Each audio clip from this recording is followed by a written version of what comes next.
Hello everyone and welcome back to our channel. Today, we are diving into a major development in South Africa's political and economic landscape.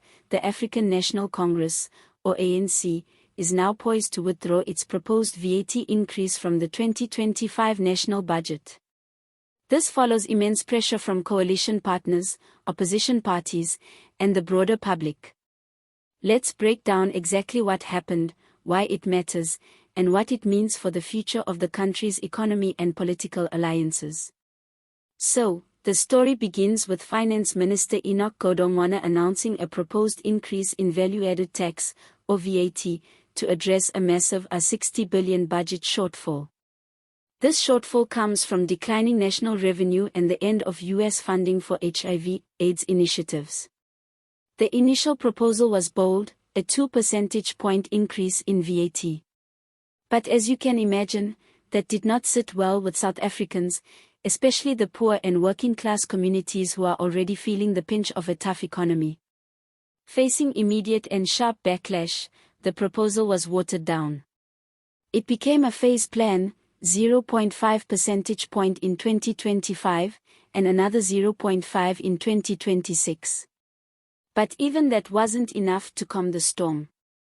The Democratic Alliance, Economic Freedom Fighters, and the Umkhonto we Sizwe Party all opposed the increase, calling it regressive and harmful to the most vulnerable in society. And let's be honest, VAT affects everyone, but it hits the poor the hardest because they spend a higher portion of their income on taxable goods. Now, here's where the political drama heats up. The ANC no longer holds a parliamentary majority after the 2024 elections, which forced it into forming a government of national unity.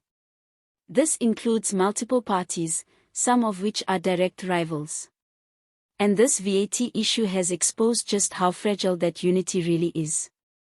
The budget narrowly passed in Parliament, 194 votes to 182, and that was only after the ANC secured last-minute support from smaller parties like Action SA. But it came with conditions. Action SA agreed to back the budget only if the ANC committed to scrapping the VAT hike within 30 days. That brings us to today, where reports are indicating the ANC is preparing to officially withdraw the VAT increase from the final budget. The fallout from this proposal has been massive. DA leader John Steenhuisen has gone so far as to say that the coalition is effectively over, throwing into question the stability of the entire government. If coalition parties can't agree on something as fundamental as tax policy, how are they going to govern together long term? Finance Minister Godongwana, to his credit, has acknowledged the storm.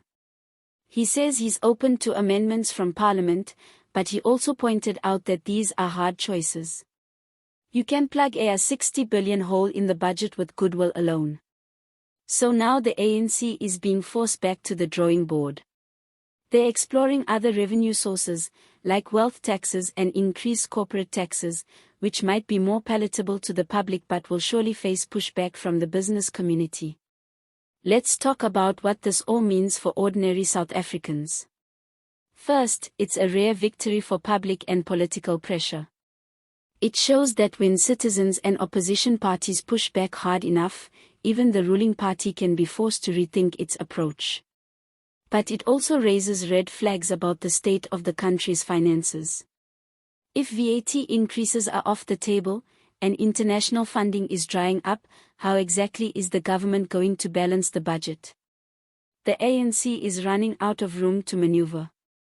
They're stuck between maintaining political unity and making the tough economic decisions needed to keep the country afloat. And as the April 3rd deadline for the final budget looms, the pressure is mounting. All eyes are now on what alternative measures the ANC will propose, and whether Parliament will support them. In the meantime, the damage to the government of national unity may already be done. With key coalition partners now at odds, we could be heading into a period of serious political instability. That's bad news for the economy, bad news for investor confidence, and bad news for the people of South Africa who rely on functional governance to tackle poverty, inequality, and unemployment. So, As we wait to see how this unfolds, we'll be keeping a close eye on Parliament, the Finance Ministry, and any statements coming from coalition leaders. One thing's for sure, South Africa's political scene is heating up, and 2025 is shaping up to be a year of high-stakes decision-making. Thanks for watching, everyone.